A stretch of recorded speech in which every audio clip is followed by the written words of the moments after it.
قال اللہ سبحانہ یا ایھا الذین آمنوا کتب علیکم الصیام کما کتب علی الذین من قبلکم لعلکم تتقون۔ خداوند عالم نے مومنین کو خطاب فرماتے ہوئے اس آیت میں ارشاد فرمایا ہے کہ خداوند عالم نے تم سب پر روزے فرض کیے ہیں، جیسے پہلی امتوں پر بھی روزے فرض ہوتے تھے، فرض کیے تھے اور فرض تھے۔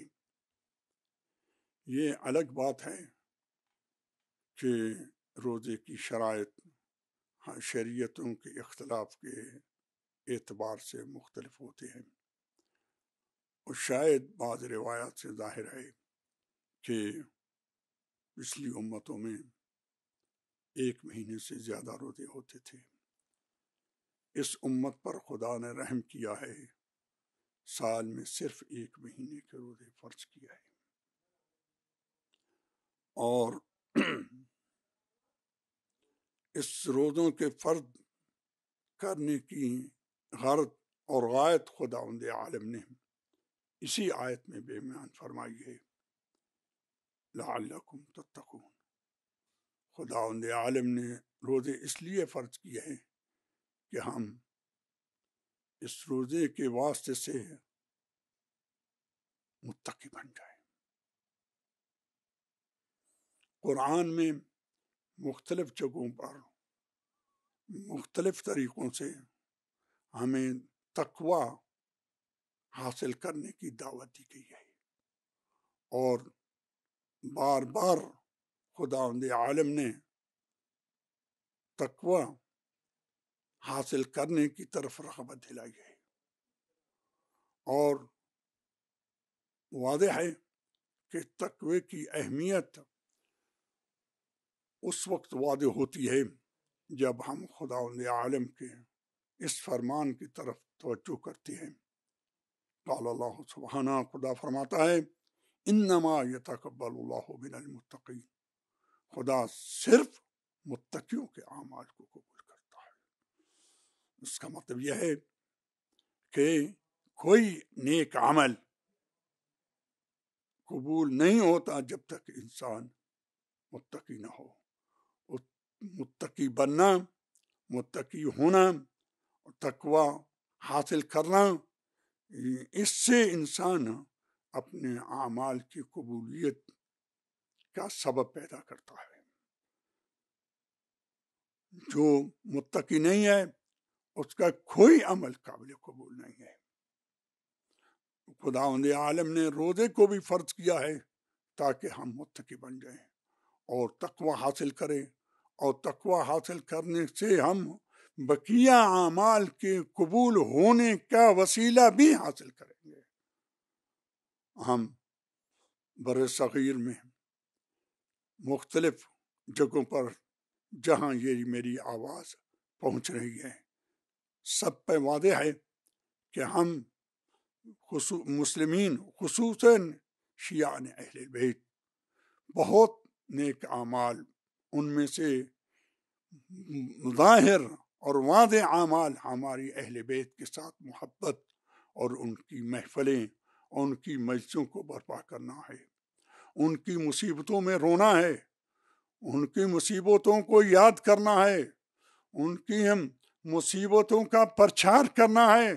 ہم جلوس نکالتے ہیں، مولا کے گھوڑے کی شبیہ، مولا امام حسین کے گھوڑے کی شبیہ بناتے ہیں، مولا عباس کے علم کی شبیہ بناتے ہیں، اس کے کٹے ہوئے بادوں پنجے بنا کر علموں میں بھلے ہم اس پہ اوپر رکھتے ہیں تاکہ ہم مولا کے کٹے ہوئے ہاتھوں کو یاد کریں۔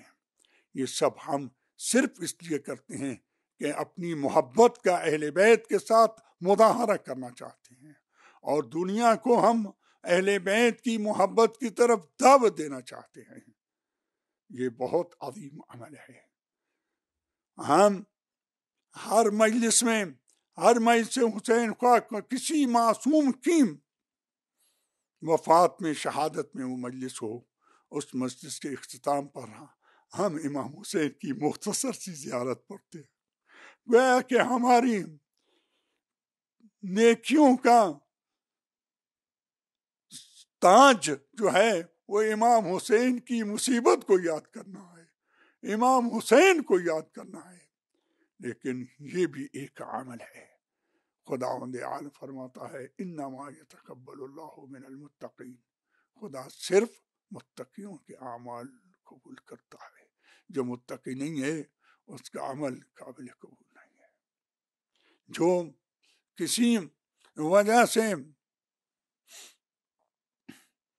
کسی عمل کو بجا نہیں لاتا، جیسا اور یا بجا لاتا ہے جیسے حکم ہے ویسے بجا نہیں لاتا، وہ متقی نہیں ہے۔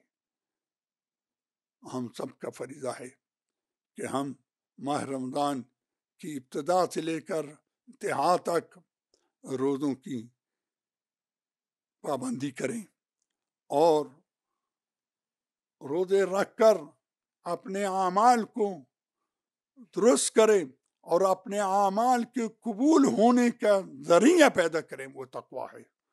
جب تک کہ ہمیں تقویٰ حاصل نہیں ہوگا ہم اعمال کی قبولیت کی ضمانت حاصل نہیں کر سکتے ہیں۔ لہذا ہم سب کا فریضہ ہے کہ ماہ رمضان کو نعمت سمجھیں اور اس کو ایک غنیمت سمجھیں۔ رسول کی بات احادیث سے واضح ہے کہ خدا رسول اسلام نے فرمایا کہ یہ مہینہ خدا کی طرف سے مومنین کے لیے رحمت ہے۔ خداوند عالم اس مہینے میں روزے کی برکت سے انسان کے بقیہ اعمال کو قبول کرتا ہے اور اس کی توبہ کو قبول کرتا ہے۔ جب وہ سچے دل سے توبہ کرتا ہے اپنے گناہوں سے اور وعدہ کرتا ہے خدا سے کہ آئندہ گناہ سرزد نہیں ہوں گے، بھلے اس کے گناہوں کی توبہ قبول ہوتی ہے۔ اور بلکہ فرمایا ہے کہ انسان جب سانس لیتا ہے روزے کی حالت میں کہ وہ سانس بھی اس کا خدا کے سامنے اس کی تسبیح و تقدیس یعنی عبادت کی حیثیت رکھتا ہے۔ لیکن واضح رہے کہ معصوم کا فرمان ہے کہ اب انسان روزے سے ہو، صرف اس کا منہ روزے سے نہ ہو کہ کھانا پینا چھوڑ دے، بلکہ اس کے سارے اعمال و جوارے حاضر روزے سے ہوں۔ کسی عضو کو بھی شریعت کے خلاف کسی حرکت کی اجازت ہم نہ دیں، تب ہمارا روزہ صحیح ہوگا۔ ہماری زبان روزے سے ہو تاکہ غلط کلمے استعمال نہ کرے، ہماری آنکھیں روزے سے ہوں، ہماری آنکھیں اس طرف نہ جائیں جہاں دیکھنا جائز نہیں ہے، ہمارے پاؤں روزے سے ہوں اس طرف حرکت نہ کریں جہاں جانا جائز نہیں ہے، ہمارے ہاتھوں میں روزہ ہو یعنی اس طرف ہمارے ہاتھ نہ بڑھیں کہ جس طرف ہمارے ہاتھ بڑھنے نہیں چاہیے۔ اس طرح ہمارے تمام کے تمام اعضاء بلکہ ہمارے خیالات بھی روزے سے ہوں، ہمارے ذہن میں ایسے بد خیالات بھی نہ آئیں کہ جو خیال جو ہے خدا کے نزدیک معصیت کا خیال سمجھا جاتا ہے۔